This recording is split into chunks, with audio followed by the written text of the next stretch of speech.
Geek Out! You wanted the best, and you got me instead. We're doing another episode of Kiss My Podcast. This week, this month, this episode, we're talking all about 1977's Love Gun. As I kind of teased last episode, we got a special guest, as always, a good friend of mine, Mike Dudolevitch, that I met, like 10 years ago, I think. And if I remember correctly, and Mike can correct me on this, I'm pretty sure, because I was in a really classic, crappy garage rock band back in like high school. And there was a battle of bands at Jack's nightclub, which is like no more. I think it became Empire, and then I don't think it's anything anymore, which is kind of a bummer. But, and I think, again, Mike, correct me if I'm wrong. I think we were doing a sound check, I think, and we were playing Weezer and Slayer at the same time. We were doing like a medley of Say It Ain't So. Say It Ain't So. Yeah. And Rain and Blood, I guess. Yeah, I think it was either Rain of Blood or Dead Skin Mask or something like that. And I remember like all the other bands were kind of like just around or whatever. And I remember there was one band that came up called Rewind, and then I think I know definitely you came up. And I don't know if it was your brother Brian or if it was Robert Sproles, but somebody else came up and you guys were like headbanging during the sound check, and we were like, we like those guys. Yeah, totally. I think if that's not the first time we met, it was definitely like one of the defining moment. I knew we ran in some similar circles in different high schools, but yeah, we're both in kind of absurd garage rock bands that unfortunately I'm still in. But. That's right. Yeah. Well, one of the cool things, like Mike is still in the band that he was in back then, which is called the Nuclears, which are the greatest rock and roll band on the planet, and definitely. Like, go ahead, like plug the Nuclears for a little bit. Tell people what's going on with the Nuclears. Yeah, we're all from obviously the Northern Virginia area, but after I got out of high school, we moved up to New York because we had some opportunities up there, and we've pretty much been we've spent the last 10 years kind of building up our thing, playing rock and roll. Hopefully being a little better than we were in high school, but that's not for me to determine. But yeah, we put out a couple albums. We're on Spotify. If you look up the Nuclears, if you look at it on Facebook, you see what we're all about. And we're highly Kiss influenced, so without being as not having as much time to put on makeup or costumes. So. Well, that's what definitely like drew me to you guys. Like the first time I heard you guys, I was like, this is like exactly the kind of music I want to be hearing. And like you were saying, like, we kind of ran around in similar circles, playing, sleazy rock and roll. Yep. And so it was a good time. But yeah, anyway, basically, if you guys haven't guessed already, this is Michael Dudolevitch. We got the roots in rock and roll. We've been Kiss fans forever, and we've been talking about Kiss forever. And I always kind of I was telling the other guys before I recorded this episode, obviously, that I was like, you're the closest I think I'll ever meet, closest I'll ever get to meeting Ace Frehley. Just like the way, like your style of playing guitar and like your kind of wacky attitude.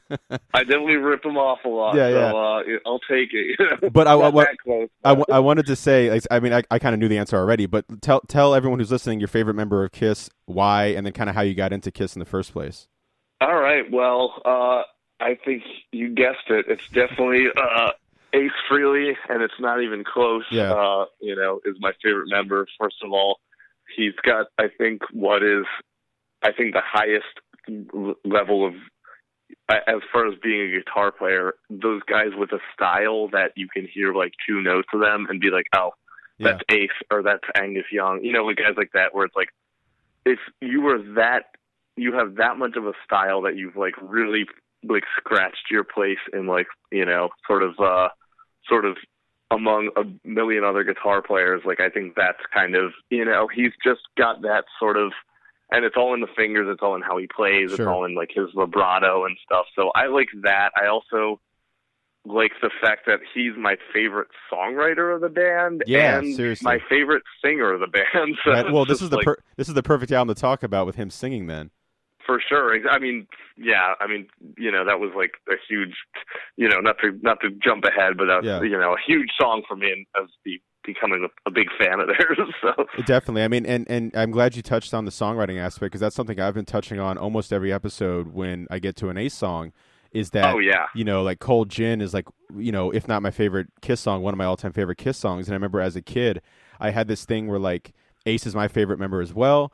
And I remember going through to see like who wrote each song, and I was so happy to find out that Ace wrote like my favorite Kiss song. Like that just made it even cooler, Oh, totally. Yeah, it's like that behind the scenes, and it's like it's a thing. Yeah, you don't know. It's not a thing you get right away because it's like he, for 5 albums he had other people singing his work, but it's like, it was the same way with me, like with Dress to Kill. Mm-hmm. Like I've always loved the song Getaway. It's like such like a deep cut, but like I always thought that was just like just a rock and roller, just like a great tune. And it was like, oh, of course it's Ace who wrote it, but it's Peter who sings the majority of it. And it was just like, yeah, he just is the kind of guy I've identified with his songwriting as much as his playing. And and then later in his career and, in his solo stuff, like I think he has a great like lead guitar player voice. He does. He definitely does. Like I know exactly what you mean by that. But one thing I wanted to touch on before we jumped just totally into all things Kiss, you had a bit of a part on the TV show Vinyl. Speaking of classic rock and roll, could you kind of just touch on how that came about and like your experience on it? Yeah, for sure. I got randomly was in the right place at the right time when they did all of the filming and all of the casting of the show Vinyl in New York. So they were like specific about wanting all of the musician parts to be played by actual like guitar players play other guitar players, so that it had that sort of authenticity with it. And it was Bobby Sproles who also he mentioned was in the Nuclears and still is in the Nuclears. He got cast from, I think it was a band photo that their casting people got. Mm-hmm. And he got cast for, to be in this fake band, like this fake cheesy, like Renaissance-y, Jethro Tull kind of band, Wizard Fist, which is like, is hilariously perfect casting. Yeah. So, he got that first, and then they asked him, and they were like, so, like, we think your guitar player might be good for a part. Can you get us in touch? And then they emailed me, and they were like, so do you know who Mick Ronson is? And it's like, it's like, to me, Mick Ronson is like, if you get the pantheon of players with like Ace Frehley, like Mick Ronson, Glenn and KK Downing, it was like, he's one of the guys that I'm just like obsessed with forever. So obviously I jumped back on the opportunity, and it was basically already I didn't have to audition or anything. They were just like, okay, like here's where we're filming, here's the other members of the band, go get fitted next week. And it was all just like kind of whirlwind, but yeah, it was kind of cool. I mean, I guess the show didn't go for a second season, but yeah, it's unfortunate. From my perspective, it's like to be able to sort of portray a guy like that, even for a very small part, because I'm maybe the worst actor in the world, but to be able to do that was kind of a cool experience, and I'm happy to have done it. So yeah, I mean that's I remember seeing stuff on Facebook about it, and that's got to be such a mind fuck for you to be able to play that guy, completely. So yeah, that's awesome, man. That's not even sunk in yet, even though again it's like it's small. It's such a small thing. It's like, it's nothing to get my ego big over, but it was just like, just from my perspective as a fan, to have the Mick Ronson fan club, like writing about my performance, like nice. Which I was already a part of on Facebook. And it was like, they're like, oh, that guy they got to play Rano was pretty good. I was like, yeah, that's look at the credits, dude. That's me. Dude, that's so freaking cool, man. And that's just perfect. That's just perfect casting, in my opinion. But anyway, I'm a little biased, but whatever. So anyway, so yeah, let's like I always kind of say, I'm gonna go over the kind of nerdy, the nerdy kind of almost boring bits here before we jump in track by track. But again, I'll learn something. No doubt. Love Gun, 1977 is actually released on my mom's birthday, June 30th. So which is even crazier because this is going up on Friday. And so it's going to be released the day after its 39th anniversary, which is kind of crazy. Which is perfect some timing. So it was recorded in May of 1977 at Record Plant Studios in New York City. Again, Kiss is a New York band through and through. Produced once again by Eddie Kramer and Kiss as well. Eddie Kramer coming off of Rock and Roll Over, which is one of my favorite Kiss albums. It kind of really knows the band really well, and again it shows on Love Gun here. The two big singles were Christine 16, June 1st, 1977, and surprisingly, Love Gun was the second single, July 31st, 1977. You would think Love Gun would be first, but who knows? I guess Gene knows better, maybe. I don't know. But and again, the album cover drawn by Ken Kelly, who also drew Destroyer. I always like to talk about album covers. I do another Beatles podcast with my buddy Sam. That's his podcast, and I'm lucky enough to co-host on it. And we kind of talk about the album covers. Where does Love Gun fall for you in like the Kiss iconic album covers? So iconic album covers to me from them. I think it's a little under Destroyer. Yeah. Destroyer just has like the I don't know. It's something about the like, you know, color palette and all that was so comic book nerd. Like, it's just that captured that, like, you know, what straight. There was that perfect marketing to me as like a, you know, little 11, 12-year-old kid. But but Love Gun also, it's kind of a, you know, it's a really busy album cover, and it's like obviously like super sleazy, like orgy, like, you know. Yeah, it kind of sums up Kiss perfectly. And the album itself, like, I mean, come on, called Love Gun. Like, sometimes I take a step back, I'm like, good God, like, holy Kiss. You know? Yeah, well, the funny thing is, it came with a cardboard love gun that you could like construct. You know, which is really weird when you realize the song's about Paul Stanley's dick. But you know, right, exactly. But again, you know, that's Kiss with the marketing, like you said, dead on. And then just some like really quick album notes that, of course, we'll touch on later. We kind of teased it earlier. Of course, Ace finally sings on this one, which I've been teasing since the first episode of Done of This. This is actually also the last album that you got Peter on every song. And that's something, you know, as we get on down the road with later episodes, of course, it kind of, you know, splinters the band. And this is kind of really the last hurrah for the official, you know, the classic lineup of Kiss in terms of like having them all on the album.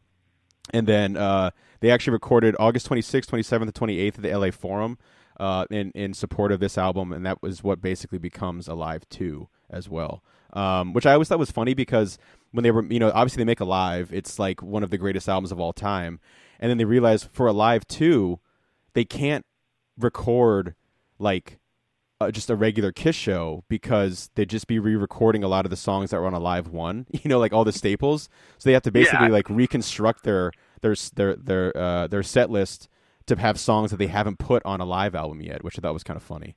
Yeah, they had to sort of tap into their albums 4, 5, and 6 to kind of make the same double album they could do out of Alive. So yeah. And then this is really, I would say this is Kiss at their peak because I guess there was a Gallup poll that they ran around this time, and they were voted the most popular rock band in the U.S. So, you know, that's beating out Zeppelin, that's beating out Ace, you know, Aerosmith, you know, some of the biggest bands in the world. So, yeah, I think at this time it was like, you know, concurrently there was punk rock coming up, but I don't think any of, as far as like commercially, not quite as viable. And this is after Kiss had kind of, you know, post Alive and post Destroyer were kind of on the up. So it definitely serves to reason, you know, it's like the waning popularity of like other sort of classic bands from the early 70s. It was sort of their time. Yeah, and you know, again, Kiss is definitely willing to fill that void and does so well because again, like, you know, if you think, you know, their early albums are great, but if you think of like the fact that they do Destroyer, Rock and Roll Over, and Love Gun, like that is a fucking like wham bam thank you ma'am of an album, you know, of a trio of albums that comes out. Yeah, those three are you know, and they each kind of offer something else. So that's sort of the way I look at it is like, you know, their first 6, at least for me, that's sort of where I'm just like, those are the classics right there. Like, sure. I mess with some Dynasty, but those are, you know, it's just like, I look at that sort of run of records they do, and it's sort of up there with just about any great group that I'm a fan of. So yeah, and it's kind of a bummer that like a lot of, you know, the music critics and music papers or whatever, like they're now kind of realizing how great that run was, because like when they first came out, they were just thinking, you know, the clown gimmick thing. But then cheesy schlocky band that's and of course marketing to 5-year-olds. Yes, and of course Gene doesn't help with like all his crazy antics and stuff like that. But like, it's kind of it's kind of nice. Maybe 30, 40 years too late almost, but like that they're finally kind of getting their due on this kind, like you were saying, like a really solid, great run of albums. Yeah, where I think there's substance behind the, this is where there's really, really substance behind the sort of gimmick and all the bells and whistles, so to speak. Exactly. They let the music, do the work, do the talking for them. But anyway, let's jump in, man, because I'm ready to talk about fucking Love Gun here. So let's shred it. Let's jump right into "I Stole Your Love," which for me, of course, written by Paul, sung by Paul. I think this is up there with like a quintessential kind of Paul Stanley track. I've been talking a lot about kind of the blueprints of a Paul Stanley track. Kiss knows how to write an album opener. Like if you look back at like their album openers, they just know how to, Strutter, Detroit Rock City. They know how to kick off an album. And I think this song is used in great effect in the movie Detroit Rock City, where the mom. That to me is like what I like. That's my iconic sort of like thing, what I think of with this song, and that's why what I liked about it too is the fact that it's like, it's just this. Showing her like a little relaxed out, and it's just like, and then this slamming riff comes in, and just thinking about that, I'm like, that's like what made me like, man, that is a classic album opener. I mean, that just it's balls to the wall pretty much the whole way. So, it's like I was saying, it's just like a perfect Kiss rock song. Paul plays co-lead on the track, which is kind of cool. And Ace is and Ace is doing the rhythm. And like I said, one of the cool things about having Mike on the show is like you've played like in like Kiss tribute stuff before, right? Yes, totally. It's sort of as a little for fun thing, but never super seriously. But yeah, I've it's the kind of thing where it's like I've learned enough of the tunes themselves, so it makes it sort of easy to just step in, slap on some makeup, and call it a day. Yeah, right. But is "I Stole Your Love"? Is that one of the songs you guys have jammed on before? That's one that I wanted to. That was on the short list for me of ones I wanted to get in because I love the harmony of in the chorus. Mm-hmm. Like I love the riff, obviously. But it's like it was just again we don't take it all that seriously. Yeah, I gotcha. We sort of have had one little set list that we run, and so unfortunately this didn't make the cut. But I just like, as far as just slamming, just like rock and roll, like loud and fast. This is like about as good as it gets for me. So. No, it really does. And like I always love little like the Paul Stanleyisms that he does. And like one of my favorite things he's ever done in a Kiss song is the line where he's like, how does it feel to find out you're failing your test? And it's like test. And like test. And the drums, Peter comes in on the drums, like really solid drumming, and they just kick right back into it. And the fact that like Kiss basically whenever they say the word love, it means almost anything except love. You know what I mean? Like it's like that's right. It's clearly, virginity is what they're talking about in the song. But like the fact that like, they can stick the song Love on it and make it like, PC to put on the radio. Yeah, the fact that they use it as like they're like all purpose euphemism. Yeah. That's classic Paul, that's classic Gene. And then speaking of go ahead. Oh no, I was just saying, not to jump ahead, but I mean track 9 is probably the most like absurd. That's probably the case study in that. Like, I mean, there's to be fair, like the next song. I mean, there's the case study like basically anytime Gene is writing a song. But like a perfect example is the next song, Christine 16, where like when I first heard this song as like a little kid. Of course, I wasn't really deconstructing like songs back then. If I heard it and it sounded cool, I liked it.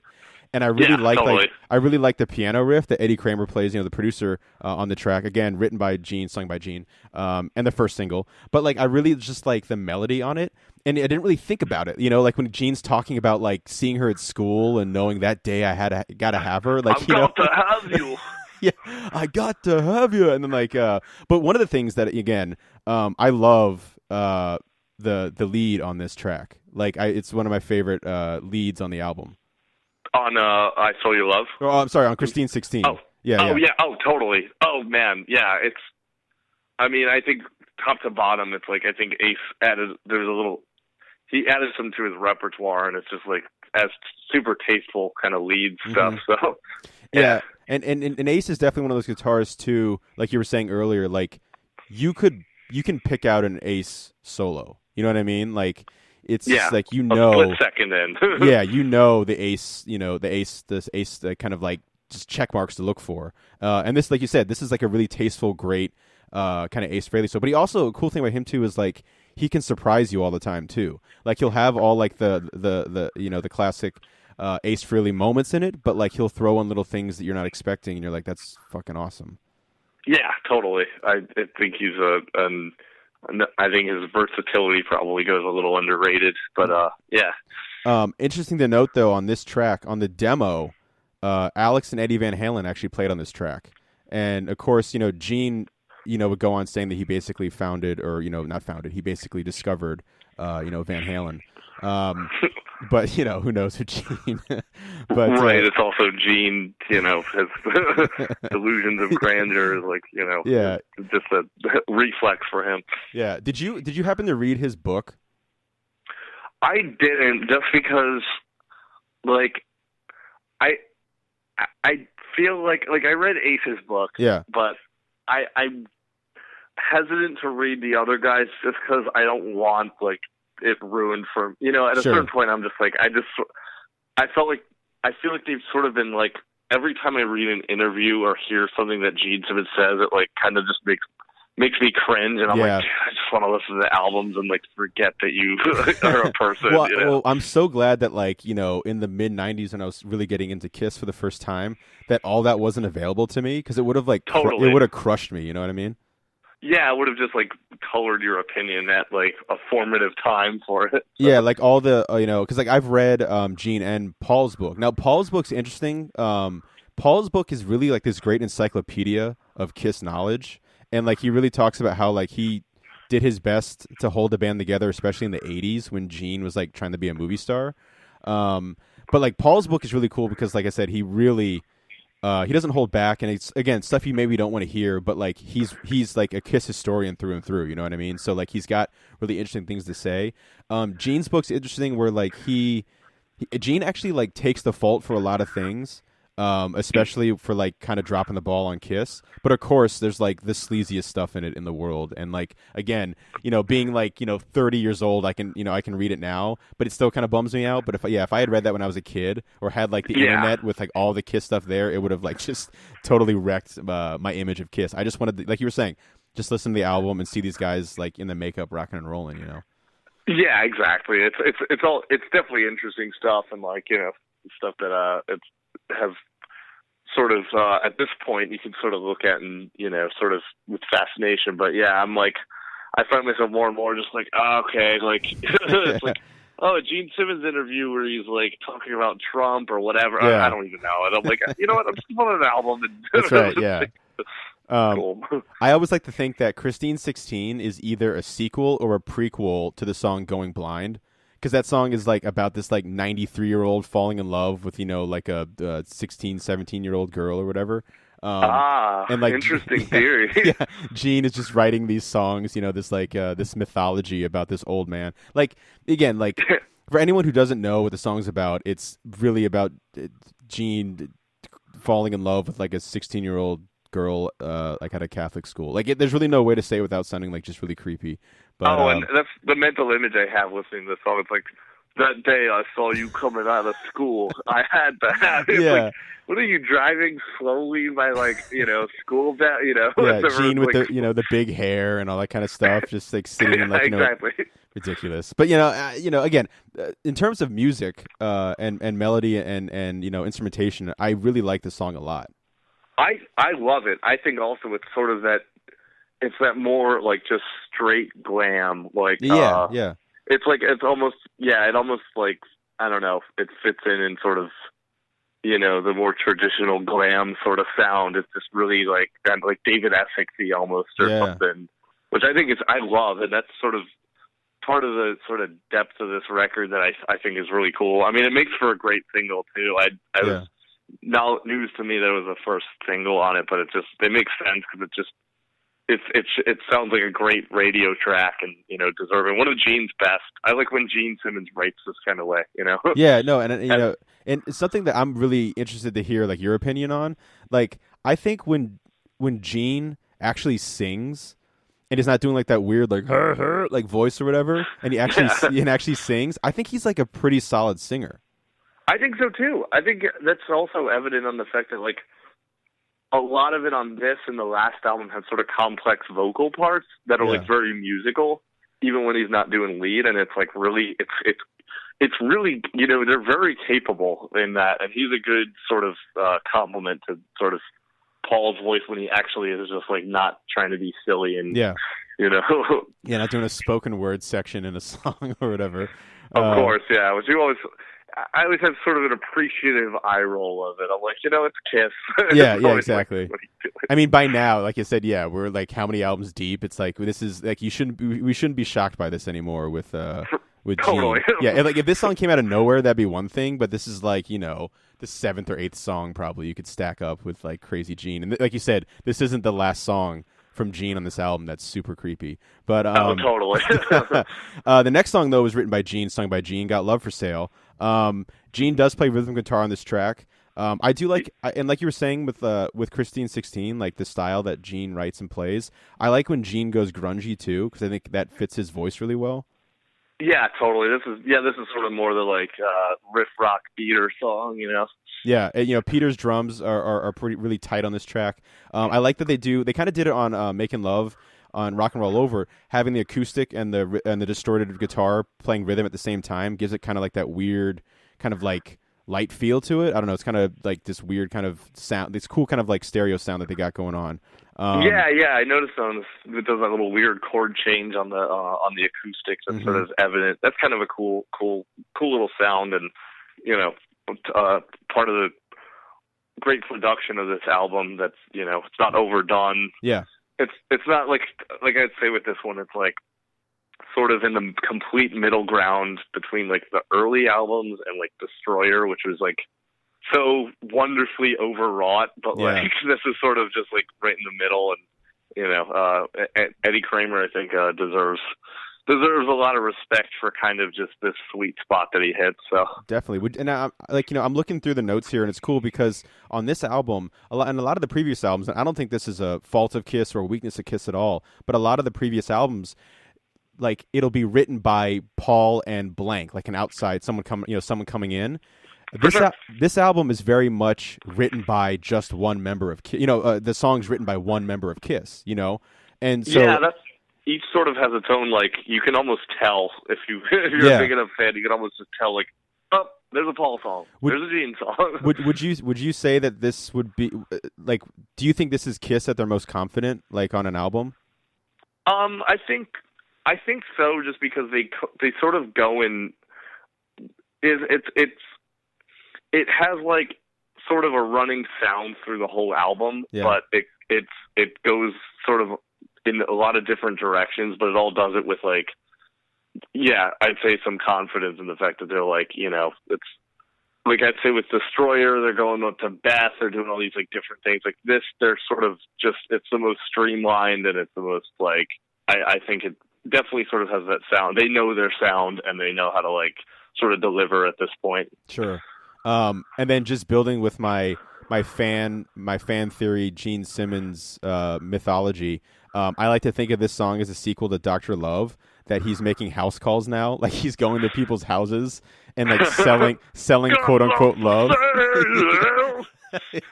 Like you hear a knock on the door and there's just this demon guy standing there like just going, "You got love for sir." It is a silly ass voice. Yeah, this is scary as shit. Yeah, this would be an example of Gene doing the silly Gene Muppet voice. Yeah, and it's like it's like I guess when we come down to it, it's like if you're talking about what the song is about, like this one, I don't know. Is he like standing on? This is a 53rd and Third by the Ramones kind of situation. Like it's like he's got like one of those lemonade stands, and it's like just love 25 cents, and he's like yeah, or standing in the Village or whatever. Like I'm like what are you going for with this? Like yeah, my first thought of this, of course, is that he's like, turning tricks on the corner. So, Yeah, that's Gene. That's our Gene. Gotta love him. Yep. But the next track is one that we were kind of talking about earlier, and Mr. Ace Frehley finally dropping some lead vocals on a song called Shock Me, of course, written by him as well. And I like that, again, if you kind of split Kiss, down, like you kind of put, Gene and Paul are kind of one half of it, and Ace and Peter. One faction. Yeah, Ace and Peter are kind of the other one. I kind of like, it's kind of, again, this is probably totally unintentional, just weird, like listening to this album so much. I kind of like that Peter is the one to count in on the drums, Ace finally singing. So that's kind of like a nice, like Peter's giving like Ace a little boost, because like whenever they work together, like you were saying earlier on, like Ace would write a song and Peter would sing it. There was something kind of really special and cool there. Yeah, you could tell that they sort of like they had a lot of chemistry on their when they were both sort of sober enough to play. They had a lot of chemistry. When they were all there. When they're like have their faculties with them. And I think this is also it's a great Peter. His drum playing on this song is great. So it's like you can sort of hear kind of both of them at full throttle in this song. I was saying, like, everyone on this track, not just this track, but everyone especially on this track, each member like really brings it on this one. Oh yeah, I think so too. I think also like sort of the bass staying. I mean, this is music nerd crap, but it's I think the bass. I always liked when we were learning the song. I think how the bass stays on the same chord, sort of. Also, a thing I like about Gene's bass playing too, which can go underrated, is that he serves the song really well. So it sort of adds this sort of droning note when they start singing "Shock Me," and it just it's sort of dissonant with what the chord is doing, and it's just like it sounds great, and it just makes it makes everything sort of works and fits where it's supposed to be. So it's like when Ace is singing his first song finally on a record, it's like kind of this whole really really well done sort of moment. It's definitely one of the highlights of the record. Yeah, for sure. So yeah, and like the story I always heard is that Ace like accidentally electrocuted himself at a show, and which is like classic. And then they had to stop the show for like 30 minutes, and then he just like shook it off and finished the show without any feeling in his hand. Right. Yeah, I'd heard that sort of mythology too, where it's like, he just gets knocked unconscious and then it just like doesn't really faze him that much, and he just kind of picks his guitar up and just keeps going. And it's like you can definitely, playing out, it's like I've definitely gotten the thing where it's like a bad ground and you get shocked, but it's like you look at how much pure, like, how much gear they were using. It's like, I think if there's a bad ground somewhere in there, you're getting your hair blown back and knocked in the next week, pretty much. So and I also really liked like the call and response in the chorus, like you got Ace doing his part, and then Gene and Paul come in and kind of do like their thing, which always reminded me of With a Little Help from My Friends, where like Ringo's singing, and then you get Paul. What would you do? You get Paul and John doing like their kind of thing, back and forth. It's just really one of like the great Kiss songs. Oh yeah, it's all them sort of working full capacity on that one, and one of the best Kiss songs, one of the best songs of the album for sure. I couldn't say enough about the lead in this song too. It's like he obviously wrote this, orchestrated this like absolutely brilliant lead to do and sort of make it really highlight it just about everything going on the song. Yeah. No, it's it was worth the wait to like finally hear, Ace drop some lead vocals and just like, rip on the guitar and turn in a great song too, finally get that confidence going. Cause I'd always heard that he wanted Gene to sing this song, and Gene was like, dude, why don't you sing it? Just sing the damn thing. Yeah, sing the song. Let's get going, man. But, 10 across the board on Shock Me. Yeah, totally. It's one of the best. The next song's Tomorrow and Tonight, written by Paul, sung by Paul. I think it's a cool riff. You get the bitchy Paul kind of scream in the beginning to like kick it off. like just another one of his like weapons in his utility belt that he can just throw out there. It's I just think it's a fun rock and roll song. The chorus is super catchy. But I don't have like that much else, about it. Like I don't know how you feel about it, but it's just kind of a fun rock and roll song. What I like, this is sort of the thing that makes me like this album the most of all of the Kiss records, is the fact that like it's definitely it's a deep cut for sure, but it sort of has this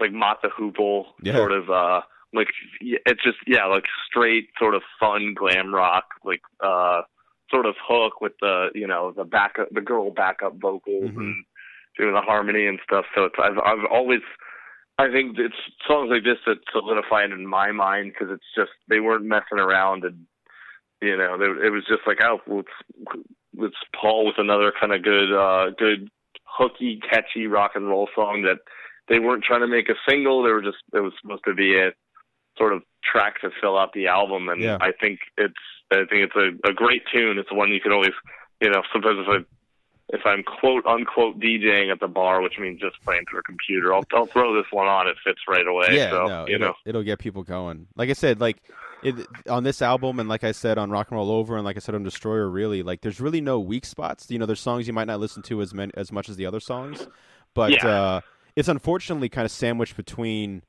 two of the greatest Kiss songs of all time, because the next, we get the next song is Love Gun. On one hand, it feels forgettable, but on the other hand, it feels like it's like a worthy sort of glue, sort of to hold a 10-song album together and sort of sit between two of the like most memorable songs they recorded. Yeah. So I think it's in that sense, I like it a lot. I think it's great, and it deserves some credit. Yeah, it could have been, like you were saying, it could have been easy for Kiss just to like kind of phone it in on this one, be like, hey, we got enough good stuff, we just need another track. But no, they don't. I mean, like I said, I really, just listening to it again this morning and like really kind of, taking notes and really thinking about it to do this show today. Like, I really think, in my opinion, it's like Kiss are their most confident. Like they're not really bringing in outside help to help them write the songs, and they're just firing on all cylinders. Yeah, and I think I keep contrasting this record to Destroyer, just because I think of the two as, they're sort of in the same era, but I think what you have on Destroyer is the fact that this sort of faux confidence of like, okay, Alive just did well, we need to like sort of bring it the big guns to sort of help us capitalize on this, but it sort of wasn't confident in that way. It was like it was they were like, was that Bob Ezrin doing that record? Yeah, it was Bob Ezrin, yeah. It was Bob Ezrin, so they like, got in him, and it was, everything was overdone, but it was great. But it's like this, they sort of just had their identity and were going with it, instead of sort of like bringing in the big outside help. Yeah, well, that's a cool way of looking at it, because, I think the faux confidence is a cool thing, because like Kiss, for the longest time, had that faux confidence. Like they had really nothing in the early days to be confident about, because nothing was working. They weren't selling any albums. They didn't have any hit singles. People they were sort of they were sort of this like even this like low end working rock and roll band that sort of just, it was sort of tacked on that they were like acted like rock stars in hopes that eventually they would be treated as such. Yeah. So, yeah. But then like we were kind of the next song, Love Gun. Like if it's not like one of, like, I think today it's one of the most well-known Kiss songs. I remember it was in the in that movie Role Models, where like the one of the, I can't remember which character it is like obsessed with Kiss. Yeah. And that's where everyone would like, they knew I was big into Kiss, they'd come up and be like, that song's about Paul Stanley's dick? And it's like, yes, exactly. I do. Yeah, I know the one. Yeah, but this, again, written by Paul, sung by Paul. Cool thing is too, it's like produced and arranged by him solely as well. Like he took like full on responsibility for this track. I've always heard that if it's not his favorite, it's definitely, top 5 of his favorite songs of all time. It's played at every tour they've ever done since. Like, it's massive. Yeah, one of, I'd say probably just his best overall work. It's the riff itself is great. The chorus is huge. It's such a, it's well arranged. Everybody sort of has it's another one where everyone sort of have like, you know, their moment in the song, and everyone sort of it just works together. This one was a symphony. I like this one a lot, and you know, I think what's underrated is the backup vocals. I mean, totally. That is a great, I mean, just a killer hook to go with a heavy riff like that. Yeah. So. It's got, I always thought of it kind of having like the 60s kind of Motown-y kind of vibe to it, you know? With those backing vocals. Yeah, you're right. I mean, as soon as those backing vocals kick in, it's just one of the all-time great hooks. Yeah, and when it does the entire sort of go around of the riff with that, and without Paul singing on it, like before the solo kicks in, it's like this really cool moment of just, you know, very, very musical and very sort of no wasted notes. It's just all like it all just sounds like you know, your hook, line, and sinker at that point. And then Ace Frehley comes in with those like that triplet run. Yeah. And again, it's like it's simple stuff, but it's very like it's very distinctive, and it's very much like, you know, that's just what guitar playing should be. That kind of flash in my sort of philosophy behind it, and why I love Ace as a player. Yeah, I mean, I think it's, you know, on the Mount Rushmore of Ace Frehley solos, it's up there. Yeah, absolutely. I remember seeing somebody did something kind of cool on YouTube, and it kind of shows like the power of Ace as well, where like I feel like a lot of people take this as like the quintessential Ace solo. You know, I don't know if that's necessarily true, but it's definitely, you know, one of the great ones.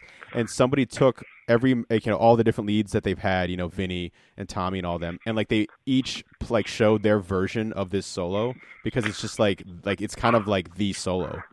Yeah, I could see that. Yeah, and Tommy Thayer's, and sort of each of them doing the run, yeah, doing of course, that sort of distinctive. Vinny's is like this, like, you know, 80s hair metal shredding, you know, like his just like so many added notes that are like, what the fuck is going on? Yeah. But another cool little tidbit I found about this track when I was researching is that Paul plays bass on it, which I thought was kind of cool. I didn't know that. Yeah. I love the bass line. It's a really cool walk he does. Mm-hmm. You know, it just ties it together. Did not know that. Yeah, so it's kind of cool that, like, again, Paul, like, it would make sense that a song about his dick, like, he would like take this much care to make sure it's like one of the coolest sounding songs of all time.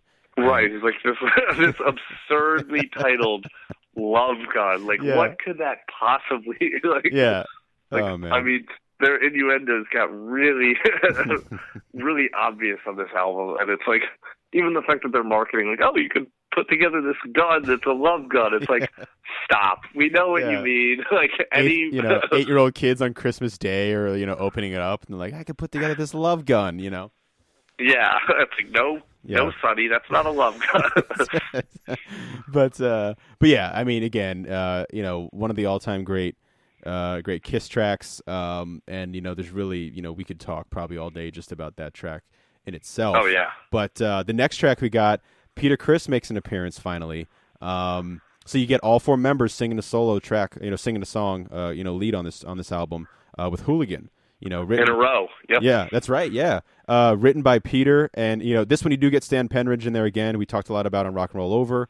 Wrote a couple songs on that one. Of course, sung by Peter. And it's kind of a sad thing because this is kind of like his last. It's not his last song with Kiss, but this is the last album. His last moment. Yeah. Yeah.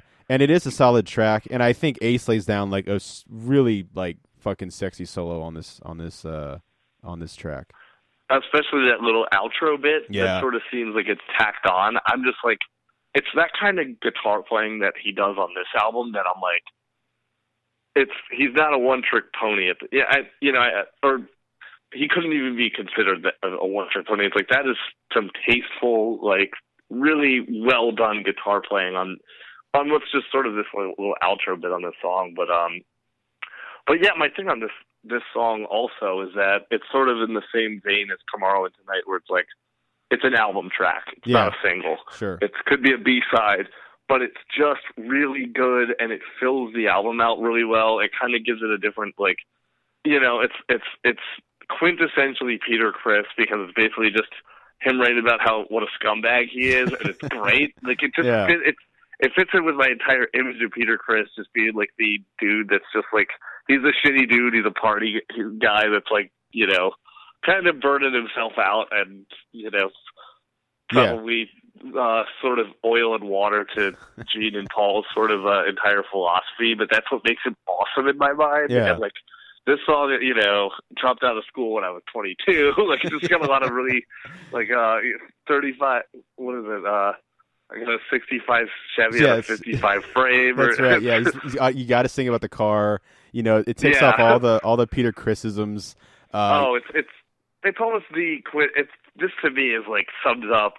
If this is the last album where Peter Chris is a factor. Yeah. At least it has. That's what I like about it. Sort of. It's one of my favorite moments of Peter Chris is just it really sums up in this sort of sleazy, shitty dude scumbag kind of song. Yeah, and he's got that sleazy vocal. He's got such a unique voice. Yeah, it's almost this so weird little drawl he has. Yeah. Which, when you hear him talk, he sounds like nothing like you think he would sing. This kind of Rod Stewart-esque voice, Yeah, exactly. But yeah, no, Hooligan is the perfect name for basically his final song as a factor in Kiss. It's kind of it's perfect. And that rhyme scheme, it's hooligan won't go to school again. It's God, it's so good. It's just so good. Talking about this song, it should have been a single. Yeah, right. He screwed up. That's right. Because he's, as far as everyone knows at the time, he was probably most people's favorite member because of Beth. Everyone was still coming down on how huge Beth was. But right, that was a big. Yeah, it's funny that's was a big defining moment where me as a Kiss fan, I just sort of. I don't know. I kind of roll my eyes at that track. Yeah, I liking as much as I love the Beatles and Queen and bands that think outside the box. Beth definitely does that. It's kind of that Eleanor Rigby where it's just the vocal and none of the other members are on the track and all that kind of stuff. But I always liked Hard Luck Woman way more. Totally. Other Hard Luck Woman's other. Go ahead. Oh, sorry. No, sorry. You're good. You're good. Go ahead. Yeah, I was just saying it's Beth seemed at least to me, this is my opinion on it. It was Beth was them trying to do look at how versatile we are. Well, it sort of just feels tacked on to me. It was between I don't know that. Whereas Hard Luck Woman, that was the one where it was okay, now it sounds like they're doing something different, but it sounds like Kiss. It's them It still sounds like a Kiss song, but it's them doing what the nomenclature I use is a tender jam, because I think you have ballads, which are for pussies, and you have tender jams, which are badass and Thin Lizzy kind of shit. So I think that's what you have with Hard Luck Woman, and for him to have a rocker on this album is pretty dope. In my opinion. Yeah, no, it's the perfect curtain call for old Peter Chris, like you said, perfectly summed up being a factor in Kiss. We get another track which kind of fits in is a pure album track, Almost Human by Gene, of course written by and sung by Gene. Now this is I'm interested to hear what you have to say about this song, because I think this song is really fucking cool. I like the riff, but I would say it might be the weakest for me on the album. Yeah, I mean it's funny because it kind of is. Because when you think of the Kiss tracks on this album, you're ticking all of them. Oh, this is Love Gun, but nobody's Almost Human. But right, it just is there. Yeah, but it's got a Wicked Lester vibe to it. It sounds like it could have been on Hotter Than Hell. I think so. I think with that riff, yeah, and it's it's this '60s psychedelic vibe to it. It's a weird track that you didn't think you wouldn't think Gene wrote this. You know what I mean? Right. You wouldn't. I'd say some of the weird, like you're saying, with those weird little chromatic, psychedelic-y sort of 60s vibes that it does, sort of later on in the song. It doesn't. That definitely doesn't fit in with the Gene canon, but it definitely sort of. I think a lot of his sort of, this is one where his he's really in the demon persona, at least his delivery and stuff. So, which. It's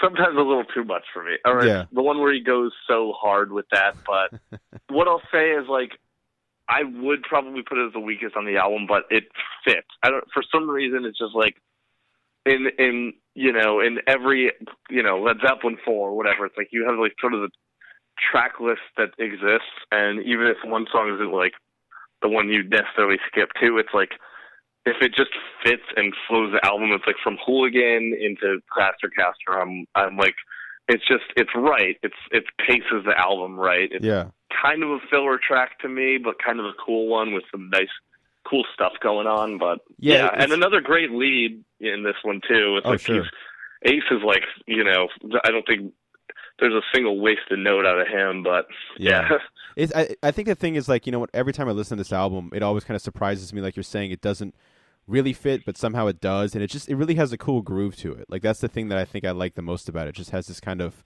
I don't know, like I said, like it just reminds me of like the Wicked Lester demo stuff, Oh, definitely. In that sense, for sure. I mean, that riff and that sort of like plotting, sort of plotting like God of Thunder-y sort of, sort of rhythm and beat to it. Definitely has, it brings something to the table on sort of what's otherwise sort of a fast, in-your-face album. Yeah. It's just, again, it's the demon, man. It's Gene. But we're not done with him yet, because we got one more track from him. We have his opus. His magnum opus. This is no pun intended. Yeah, seriously. Plaster Caster, for those who aren't in the know here. Written by Gene, sung by Gene.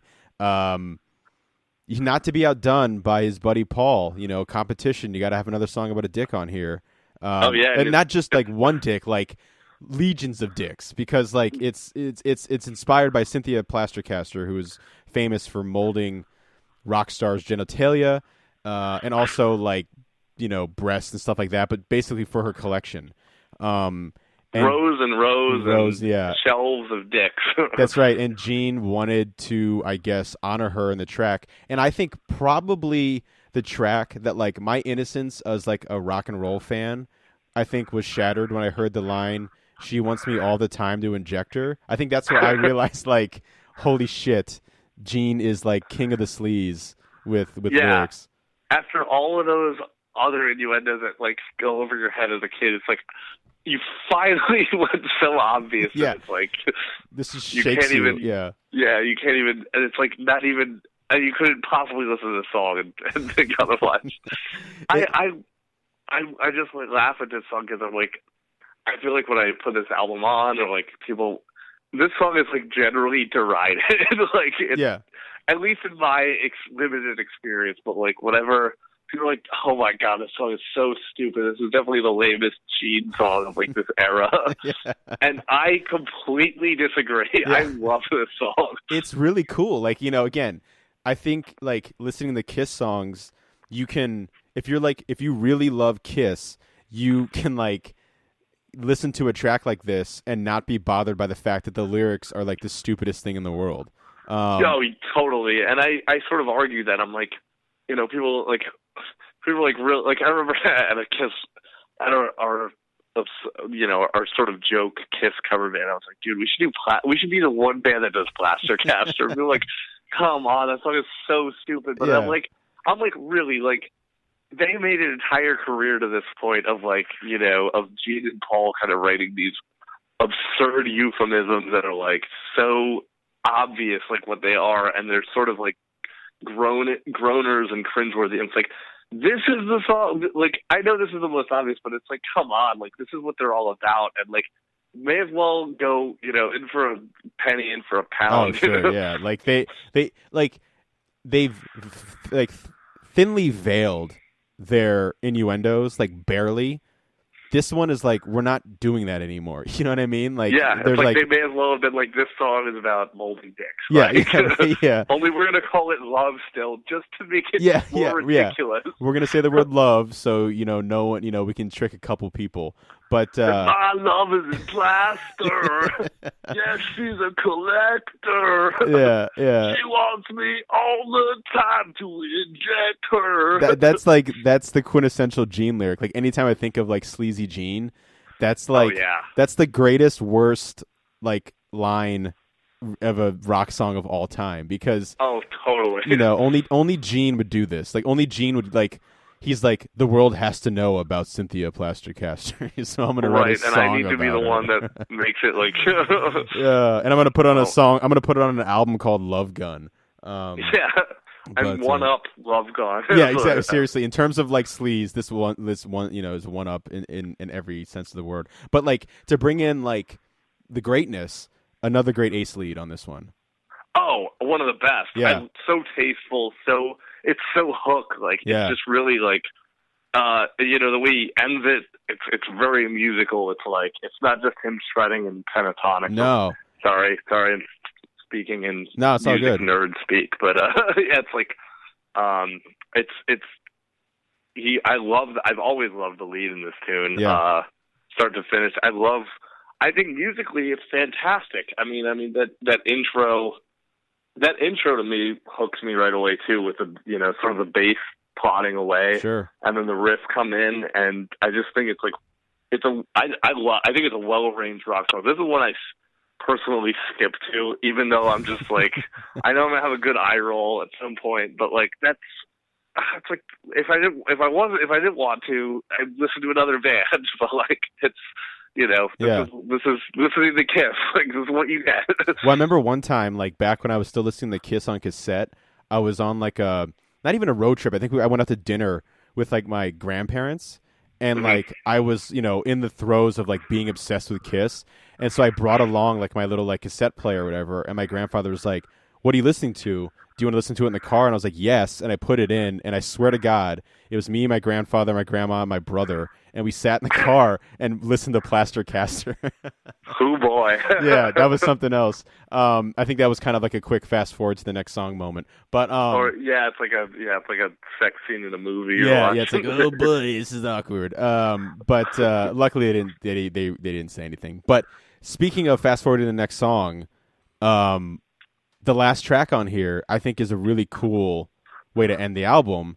It's a cover. And it's not just a girl group Phil Spector cover. Yeah, it's not just a cover; it's a gender reverse cover. So you get the song by the Crystals, "Then He Kissed Me," released in 1963. 14 years earlier, and of course written by Jeff Barry, Ellie Greenwich, and Phil Spector, like you said. I think Paul's vocals really lend themselves really well to this track. Oh, for sure. I think this is taking a girl. It's already that glitzy kind of song in the first place, and then to turn it into sort of a heavy glam rocker, it sort of wraps up the album the same way, like "Do You Love Me?" kind of just. Yeah. It's really I think it's a perfect wrap up to this with a cover, and one that I think they really execute well. I kind of wish we had a classic era lineup, like 70s, like mid to late 70s era Kiss, that did a covers album. You know what I mean? Like, I think that would have been really cool. I think they would have gone into some really cool, really different cool stuff, that they were probably influenced by. But, that would have been, in a perfect world, they would have done it then. So. Yeah. I didn't dig real deep, so I unfortunately don't know. But I was always kind of curious, like, whose idea it was to do this. Like, I would think maybe Eddie Kramer probably brought it to him and was like, hey, this would be kind of cool, like, as the producer would. But, maybe Paul. Like, I mean, Paul definitely, felt confident enough to do it with his vocals. And it's just kind of this great kind of, end of an era, really, for the classic lineup of Kiss. Yeah, totally. And I think, I could definitely see it, Paul being like, it's sort of in his, it sort of fits his identity as a cover to do. So whether it was his idea or, it was a production sort of came from that end. I think it sort of ties the album together pretty well. Like it sort of sound, all the sound, it's Tomorrow and Tonight. Like, I just think it was the most sort of straight glammy sort of album that they had done to this point. So, to wrap it up with this song, it just, again, it's like a track listing that I wouldn't, I couldn't possibly change a thing about it. Yeah. And they stick the landing. So, and they put a little twist on the song, it's like, the Hollywood Brats did it, but they didn't change the gender. Yeah. So they're still singing That He Kissed Me with, for shock value being, sure. in early '70s England, but then Kiss does a little switch around, sort of works. Yeah, cool. The old switcheroo. Yep. But well, unfortunately, man, that brings us to the end of Love Gun. It's always fun to like listen to it again, like knowing I'm gonna talk about it with my buddies and kind of think of it in a different light. And this time around, really thinking about, like, for me, this will really goes down as like the most confident I think Kiss has ever been on an album. Yeah, and the most they ever would be. Yeah, and unfortunately, you get moments of it throughout, at bursts here and there, to the remainder of their career. But it's just one of the best, man. Like, I feel like for most people, it's either Destroyer or Love Gun, that a lot of people do for their top Kiss album, and rightfully so. Yeah, I definitely think, the way that I think about it, I think people that I talk to somewhat agree with me in the fact that it's like the first 3 albums are great, but you have a lot of better versions of it on the live, which definitely. Which that's taken away from like Strange Ways or Going Blind or things like that, which are great. But those are the great things about those albums. But and then you've got Destroyer, Rock and Roll Over, and Love Gun. I just think Love Gun's got more. It plays more like a cohesive album. I think Rock and Roll Over and Love Gun play more like cohesive albums, but I think Love Gun has the more memorable songs. Yeah, I think so. So that's to me why it's like, it just is the one that I think of as like, okay, classic album like Kiss. I've got put on a classic album like Kiss. Love Gun's the thing that just pops into my mind. So absolutely. Yeah, man. I mean, from the cover to Plaster Caster, it's all there. So it's been a blast talking to you, Mike, about this. I'm really glad you're able to come on. Like I said, like in terms of Love Gun, like you were the first guy I thought of to bring on to talk about this. I'm glad you thought of me for it because this was fun, kind of talking shop and delving into the sort of into the details of the record, so to speak. So yeah, man. So again, like everybody who's listening, check out Love Gun, check out the Nuclears, man. Do it. Check them out on Spotify. They're the greatest rock and roll band in the land, and I'm not just saying it because I've known Mike for over 10 years. Like, they're the greatest. But Mike, or the most persistent. Hey, that goes a long way too, man. The most hopelessly persistent. But seriously, man, it's always great catching up with you. I hope to see you again soon sometime. And Jake, for sure, man. Dude, it's always a pleasure. So again, guys, check out Love Gun. Next week, I'm going to be talking about all 4 solo albums in one episode. It's going to be mostly talking about Aces because Aces is clearly the best. But no spoilers, but I'll touch on the other ones a little bit here and there. But so everyone who listened, thanks again. Check out Love Gun. Check out the Nuclears. Mike, thanks again for being on. And remember, guys, rock and roll all night and party every day. Have a good one. See you. This has been another Geek Out production. If you enjoyed what you heard, hey, we've got a new commentary every Monday. We've got a special episode every Friday. Of course, there's the usual catching up show every Wednesday. And you get book club episodes just about every Tuesday these days. Thanks for listening.